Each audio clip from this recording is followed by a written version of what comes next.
This piece here is called Winter Warmth. It's a chart from Little Dove Designs and it was part of their original seasonal collection.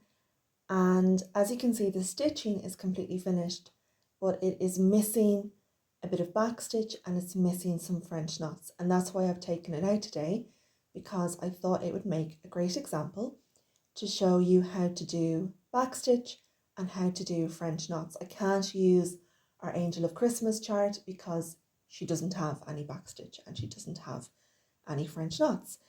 So the parts of this chart I'm going to be looking at today are the branches on the tree. So as you can see, this side of the tree already has its branches. They're just very simple backstitch, and we're going to do the same on this side.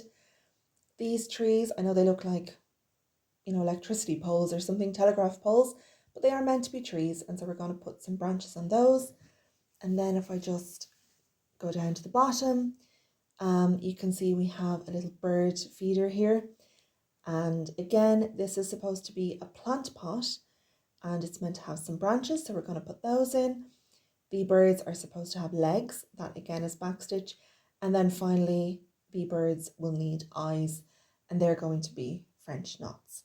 Now, French knots are not everyone's favourite thing to do, and I have to admit I am one of those. My French knots are not fantastic, so I'm going to show you, but you might want to go elsewhere for your French knot demonstration, because you'll see what I mean when we get there. You'll see what I mean. But we're going to start with the backstitch, I think. So I have my needle all threaded, and my chart is asking me to work my backstitch with 2 strands. So as you can see, I hope, I've got 2 strands of 898 DMC threaded through this needle. Your chart may very well ask you to work your backstitch in 1 strand of cotton, or with 1 strand of cotton, I should say. So just have a look at the chart and see what it's asking you to do. So mine is asking me to work with 2, and with backstitch, we're always working backwards. It's kind of hard to explain. I'm going to have to show you. So I want my first little line. So these sides actually mirror each other, which is why I wanted to show you half the tree, because it's exactly the same as the opposite. So you see this little line here, that's what I want my first stitch on this side to look like. So I've come up here, and again, because we're working over 2 on even weave, I have skipped a hole. So you see here we have a vacant hole, and I'm going to work backwards. So there's my first little stitch. And again, I want my next one to be adjacent. So I'm not going to come up here. That hole is going to be left vacant. I'm going to skip 1, pull my thread through, and then again, we work backwards to meet the end of the previous stitch, like so. And we have a third one. So we skip, we come up, and we work backwards. So the next stitch is going to mirror this one. So as you can see, this is a diagonal stitch. So for this one, here is the end, and we're not going to work from here. We're going to work diagonally down. So I'm going to come out here. And again, I've left the hole empty, as you would when working a cross stitch. So we're leaving that hole empty. We're jumping across 1 thread, we're jumping across 2 threads, and we're going in to meet that last stitch, if that makes sense.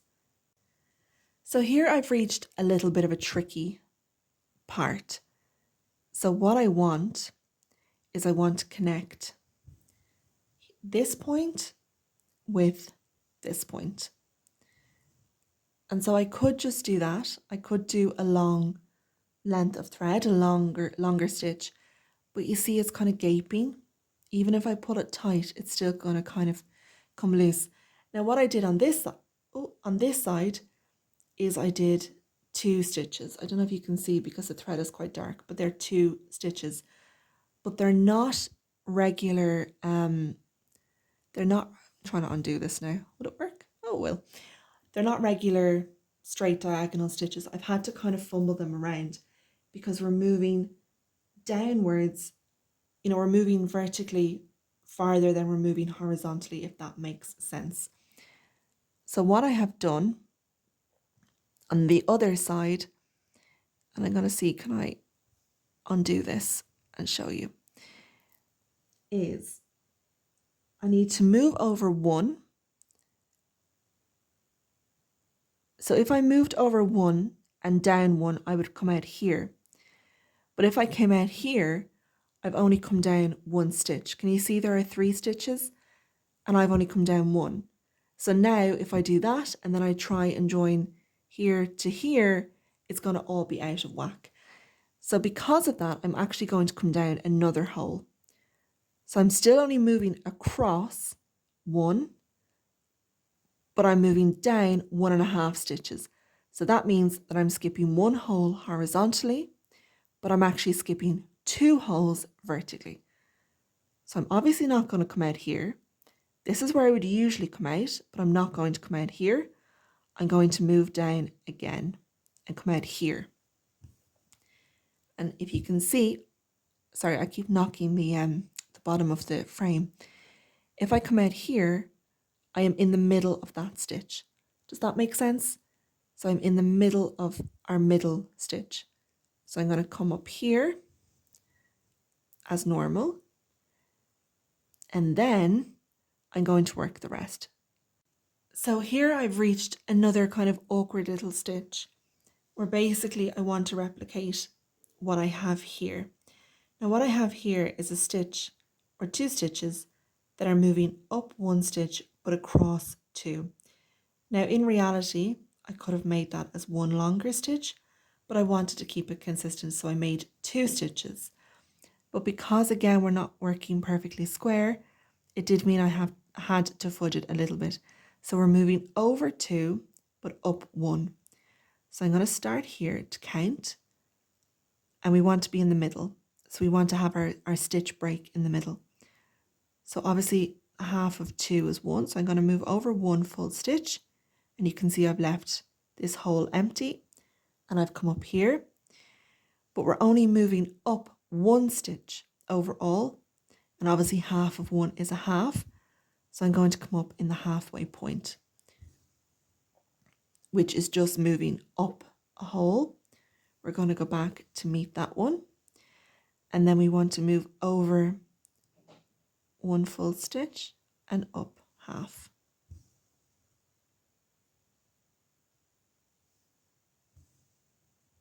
There. So we've moved over 2 stitches, but we've only moved up 1 stitch. And now that matches that, if you can see.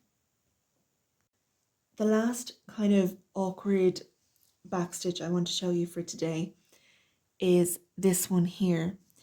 And this is matching this one over here, which as you can see, I kind of made a bit of a dog's dinner of, but maybe this one will look better. So with this one, we're going to be moving down 1 stitch, but we're actually going to be moving across 5 stitches. So that's a little bit awkward. So we're going to start by saying that again, we're going to make 2 long stitches that are going to meet each other. So as you can see here, I've done 2 longer stitches that are meeting each other. Now, I could have done 3, but it would have made the calculations quite difficult. So I went with 2. So again, we're moving down. So we're going to say, okay, in total, we're moving down 1 stitch. So to reach our halfway point, we're going to move down a half stitch. And then in total, we're moving across 5 stitches. So obviously half of 5 is 2.5. So we're going to be coming up slap bang in the middle of a stitch if we were doing a normal cross stitch. So we've moved down our 1 hole, so that's half a stitch, and now we need to move across 2.5 stitches, and again we're working over 2. So I've skipped, here was my starting point, skip a hole, that's 1 stitch, skip a hole, that is, if I came up in the right place, that's 2 stitches. Now, can you see that we're lined up? So here's 1 stitch, we started here. So 1 stitch, 2 stitch, and we've come up here. So we have moved across 2 stitches, but we want to move half of 5, which is 2.5. So we need to go another half a stitch. And of course, that means that we're going to come up in our next hole. Okay, so we've moved down half a stitch, we've moved across 2.5 stitches, and as proof, you can see we're now in line with the middle of this stitch. So we know we've moved across 2.5. We're going to move back to meet our starting point. And again, we need to move down another half a stitch. So 1 in total. So that would be here. And then again, we're going to move across another 2.5. So skip 1, come up, that's 1 stitch, skip a hole, come up, that is 2 stitches, and then into the next hole is 2.5 stitches. So that's 5 stitches horizontally in total. And we have come up in the right place because we are in line with the top of this stitch, and that's where my chart tells me I'm meant to be. It's a nuisance that I can't show you the chart, but that's for a very good reason. So that's another of our kind of awkward stitches there. And yeah, it just takes a little bit of calculating, but it's not difficult once you get into the hang of it. So I have finished the back stitch, and now we're on to the French knots. And as you can see, we have our first French knot here, and I had started our second one and then I knocked the frame over. Yeah, very clever. So we're going to start again basically with this one.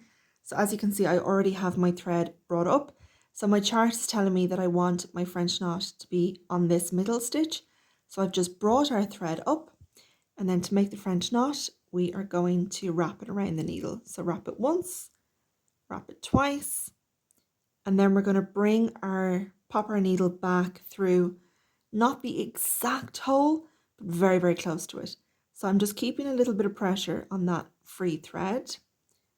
And then I'm just going to pop my needle back down, very close to where I brought it up. And you can see the knot is now wrapped around the needle. And then we're just going to pop our thread back through, keep our thread a little bit taut, and then it's gone through. Now, as you can see, those 2 French knots look really different. I think a lot of cross stitchers, myself included, really, really struggle with French knots.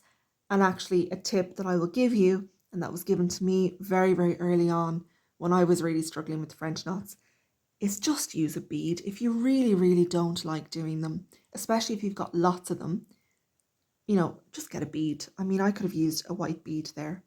And we'll be looking at beading and beads in a later video, but that's the basis of how you do a French knot. Yours might be a little neater than mine. I don't think it would be difficult. Mine are not great, but that is the basics of how you do a French knot.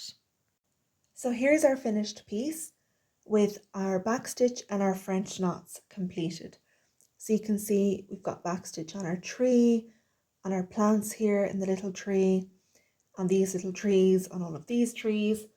Obviously the writing is done with back stitch. The little these are supposed to be like steam coming from the mugs and the teapot. Again, the writing. This little, oh, maybe you can't see, sorry, I'll move it up. This little string on the mitten, and then if I move it down, we have the little legs on our birds, and again the kind of slightly wonky French knots in their eyes that make them look like they've seen some things. I think they look a bit traumatized with those freaky eyes. Anyway, so that's what French knots and what backstitch can do to your piece. They can just add a little bit of detail. Oh, these bits here, they're backstitch as well. So yeah, that's French knots and backstitch.